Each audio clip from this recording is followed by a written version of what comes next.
that came out just a few minutes ago. He said on investigation, this was determined to be an accidental fire from possible unhoused population utilizing the Searle area. What's your response to that? Well, if they're going to send out a press release, they should probably communicate with us. They should have communicated with the Minneapolis police and told them what was going on. And here's the thing, how do they determine that information when they have not seen a single footage of a camera? When they have not investigated or talked to anybody who was involved? How can you do that? The only reason they're putting out that press release is because we're standing right here talking to the media. That's all it is. So this is the sign of disrespecting this community by trying to get ahead of the media and try to explain something. Until you talk to an unhoused person, if that was the case, and investigate the matter, as it should be, we believe that this was a major failure of both the Minneapolis Police Department and the Minneapolis Fire Department.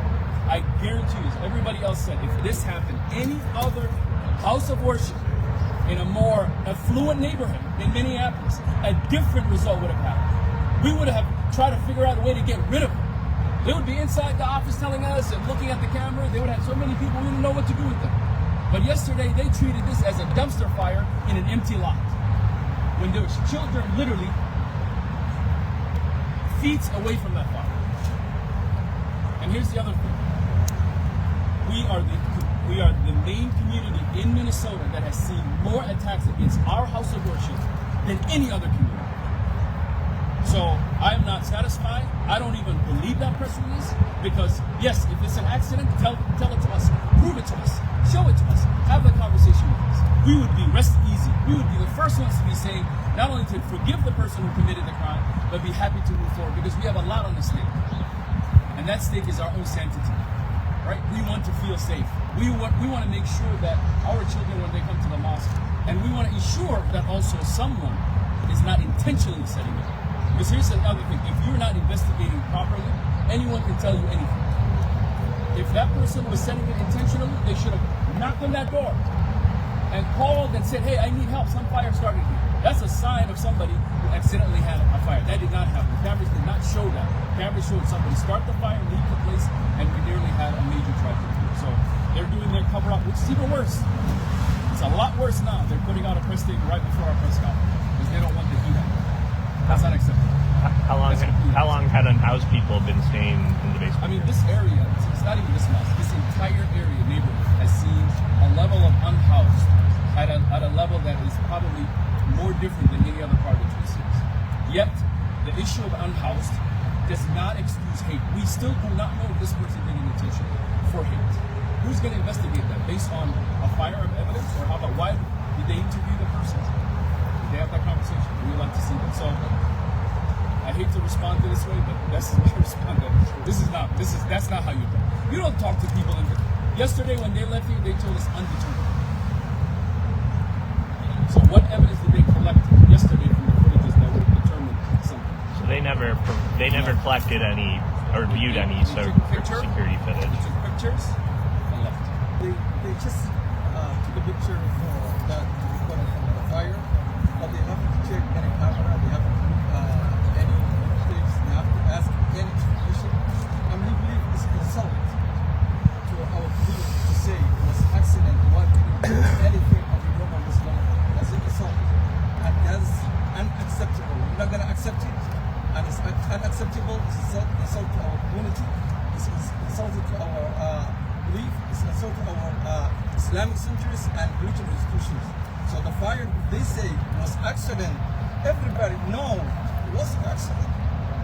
We've been here for 6 years, and that accident happened. Why it happened yesterday? Who knows this accident?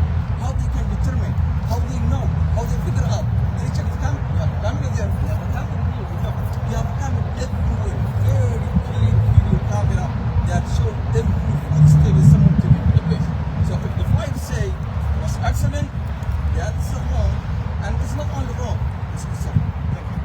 And again, we don't do it to our customers. We don't. And where was the Minneapolis Police Department? Here's the other thing. I did message and speak to, or message Commissioner Bob Jacobs yesterday to alerting him of this incident. This people reached out to both Minneapolis and I believe the law enforcement. They said they didn't need any help. meant they had control of it. But why would they not inform us of what was actually happening? Where was the actual conversation with the people? This is not some, like I mentioned, a garbage fire in an empty lot. We nearly lost people. I don't even think they believed that that was even the case. I don't even think they even believed that we had a daycare and we had children that nearly died this time. So this is again proves to the point that we have a big major problem here in this city of Minneapolis when it comes to our community, and we are going to continue to fight and advocate. And so, but we trust me, as a community, we want this to be an accident so we feel safe.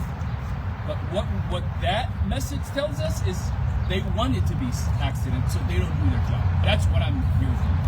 And that's completely unacceptable by both in Minneapolis. And we need answers from both departments on what exactly happened, what did they do, and how did they determine that finding. Because we have cameras that show activity that entire day of people going in and out. And we believe that unless those things are reviewed, it'd be hard to determine if the person or the people involved actually said it. How secure was that area down there? I mean, it looks like people had been down there for a while. Yes, unfortunately, because of the number of unhoused, you could continue to keep locks and people will continue to try to find a way in. This is just a reality. And this is, again, not an issue for just this mosque, it's the entire city of Minneapolis. We've seen unhoused people find ways to everything, including, by the way, the State Department. The government, the cabinet. We had unhoused people inside the chambers. So if you're worried about how they got in there, let's ask the question, how did they get into the chambers of the Minnesota Senate or Minnesota House? So we have an unhoused issue, but here's the other thing. There is mental illness component in hate. We have seen that happening across the country where people who are unhoused, who are often having a mental health crisis, they also sometimes are more deadly and could potentially cause more harm than a person who probably does not have these combinations as well. So just because they're unhoused does not in any way excuse what they did, nor excuse the fact that they may not done it intentionally. Just because the other person who was involved in nearly killing one of our staff members who targeted the mosque many times, that person was targeting this mosque many times. And thankfully our staff at the time survived, but it was a position where he could literally be killed. And again, the mosque called Minneapolis police on that incident and many other incidents involving that individual, countless number of times. So, very disappointed with the Minneapolis fire today and Minneapolis police. Until they ensure us we're going to continue to behave in the manner that this person has not been interviewed and we don't have evidence to show that our mosque is safe. Just in terms of the logistics, so there were people camping in the basement? No, there's an effort to try to stop that, but they could get in and out. So they were trespassing in the basement? Yes. You know how many people were down there? We don't know. And then this is more of even though it's at the front, it's actually the back. So there's no really waiting here. There's no constant traffic. So the front office is these are guns that we can call. How far does the daycare space